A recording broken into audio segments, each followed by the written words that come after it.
कार्तिक मास महात्म्य कथा अध्याय 1। नैमिषारण्य तीर्थ में श्री सूत जी ने 88,000 सनकादि ऋषियों से कहा, अब मैं आपको कार्तिक मास की कथा विस्तार पूर्वक सुनाता हूँ, जिसका श्रवण करने से मनुष्य के सभी पाप नष्ट हो जाते हैं और अंत समय में वैकुंठ धाम की प्राप्ति होती है। सूत जी ने कहा, श्री कृष्ण जी से अनुमति लेकर देवर्षि नारद के चले जाने के पश्चात सत्यभामा प्रसन्न होकर भगवान कृष्ण से बोली, हे प्रभु, मैं धन्य हुई, मेरा जन्म सफल हुआ, मुझ जैसी त्रैलोक्य सुंदरी के जन्मदाता भी धन्य हैं, जो आपकी 16,000 स्त्रियों के बीच में आपकी परम प्यारी पत्नी बनी।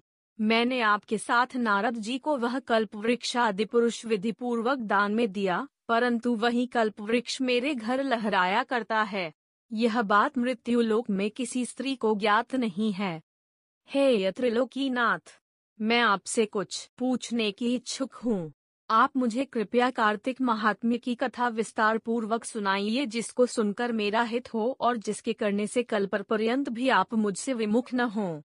सूत जी आगे बोले, सत्यभामा के से वचन सुनकर श्री कृष्ण ने हंसते हुए सत्यभामा का हाथ पकड़ा और अपने सेवकों को वहीं रुकने के लिए कहकर विलासयुक्त अपनी पत्नी को कल्पवृक्ष के नीचे ले गए। फिर हंसकर बोले, हे प्रिय, 16,000 रानियों में से तुम मुझे प्राणों के समान प्यारी हो।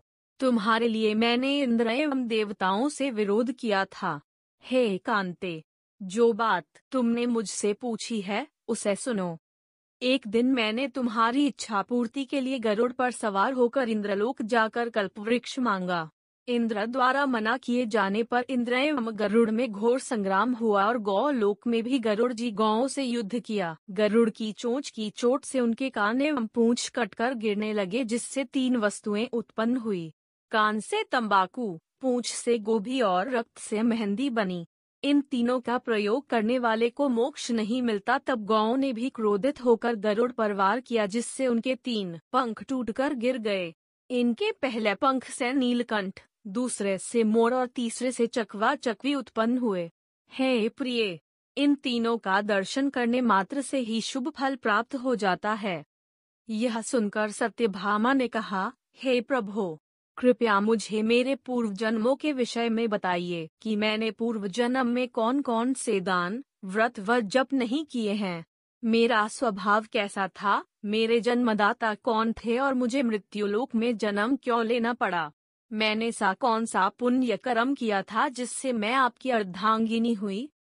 श्री कृष्ण ने कहा, हे प्रिय, अब मैं तुम्हारे द्वारा पूर्व जन्म में किए गए पुण्य कर्मों को विस्तार पूर्वक कहता हूँ, उसे सुनो। पूर्व समय में सतयुग के अंत में मायापुरी में अत्रि गोत्र में वेदांत का ज्ञाता देवशर्मा नामक एक ब्राह्मण निवास करता था। वह प्रतिदिन अतिथियों की सेवा, हवन और सूर्य भगवान का पूजन किया करता था। वह सूर्य के समान तेजस्वी था। वृद्धावस्था में उसे गुणवती नामक कन्या की प्राप्ति हुई। उस पुत्रहीन ब्राह्मण ने अपनी कन्या का विवाह अपने ही चंद्र नामक शिष्य के साथ कर दिया। वह चंद्र को अपने पुत्र के समान मानता था और चंद्र भी उसे अपने पिता की भांति सम्मान देता था। एक दिन वे दोनों कुश व समिधा लेने के लिए जंगल में गए। जब वे हिमालय की तलहटी में भ्रमण कर रहे थे, तब उन्हें एक राक्षस आता हुआ दिखाई दिया। उस राक्षस को देखकर भय के कारण उनके अंग शिथिल हो गए और वे वहां से भागने में भी असमर्थ हो गए। तब उस काल के समान राक्षस ने उन दोनों को मार डाला। चूंकि वे धर्मात्मा थे, इसलिए मेरे पार्षद उन्हें मेरे वैकुंठ धाम में मेरे पास ले आए। उन दोनों द्वारा आजीवन सूर्य भगवान की पूजा किए जाने के कारण मैं दोनों पर अति प्रसन्न हुआ। गणेश जी, शिव जी, सूर्य व देवी, इन सब की पूजा करने वाले मनुष्य को स्वर्ग की प्राप्ति होती है। मैं एक होता हुआ भी काल और कर्मों के भेद से 5 प्रकार का होता हूँ।